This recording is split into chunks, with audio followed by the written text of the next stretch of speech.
नमस्कार मित्रमंडळींनो, स्वागत आहे तुमचं डोंगर दऱ्यातल्या गोष्टीत. तर मित्रांनो, आज मी तुम्हाला एक मस्तपैकी गोष्ट सांगणार आहे. तर एक मुलगा आणि मुलगी होते आणि त्या दोघांचं एकमेकावर खूप प्रेम होतं. पण भानगड अशी होती की ती दोघंजण अलग अलग जातीचे होते. घरच्यांचा प्रचंड विरोध होता की यांचं लग्न नाही होऊ द्यायला. आणि मुलाला मुलीशिवाय करमत नव्हतं आणि मुलीला मुलाशिवाय करमत नव्हतं. मुलगी तर म्हणाली, आत्ता आपले घरचे आपलं लग्न होऊ देत नाहीत, आता आपण एक काम करू. मुलगा म्हणतो, काय? आता आपण पळून जाऊ.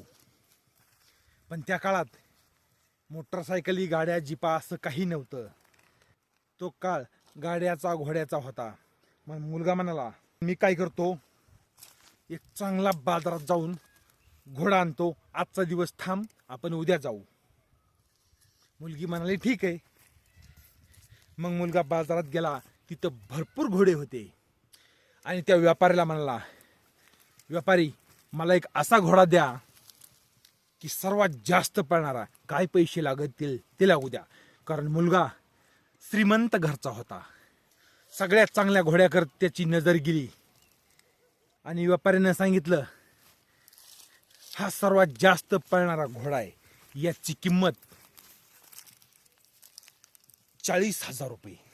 मुलानं बघितलं आणि तिथं एक दुसरी पांढरी शुभ्र घोडी होती. त्या मुलाची नजर त्या घोडीकडे गेली आणि म्हणाला, ही घोडी तर दिसायला सुंदर आहे, ही किती पळती एका तासाला? तो व्यापारी म्हणाला, ही एका तासाला 150 किलोमीटर पळती आणि किंमत 10,000. म्हणला, हे कसं काय?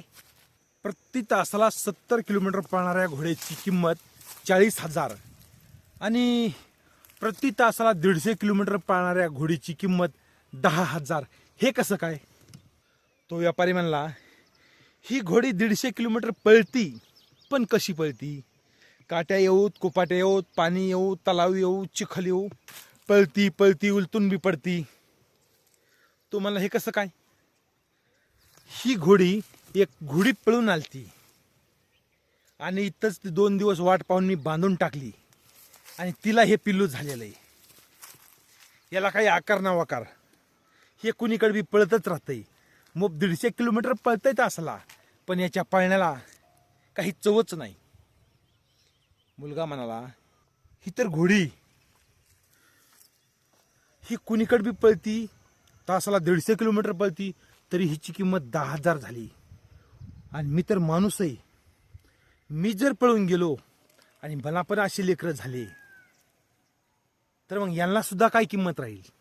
मग मुलानं पळून जाण्याचंच कॅन्सल केलं. कशामुळं केलं? त्या घोडीच्या कसंही पळण्यामुळं केलं. मुलगा घरी आला. मुलगी दुसऱ्या दिवशी अजून भेटाय आली. आणलीस का घोडी? कधी जायचं आपल्या पळून? मुलगा म्हणाला, आपलं पळून जायचं कॅन्सल. मुलगी म्हणली, का?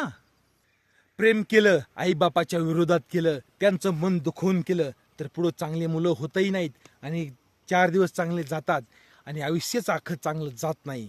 प्रेम केलं तर सगळ्यांच्या समोर लग्न करून आशीर्वादातच केलं तरच ते टिकतं, चांगलं होतं. कारण त्यात आशीर्वाद देण्यासाठी आई बाप असतात, सारे गावकरी असतात, पाहुणे रावळे असतात. केलं तर आपण तसं करू, नाही तर आपलं कॅन्सल करू. तो मुलगा पळून जाण्या वाचून थांबला. कशामुळं? त्या घोडीचा अनुभव घेतला म्हणून.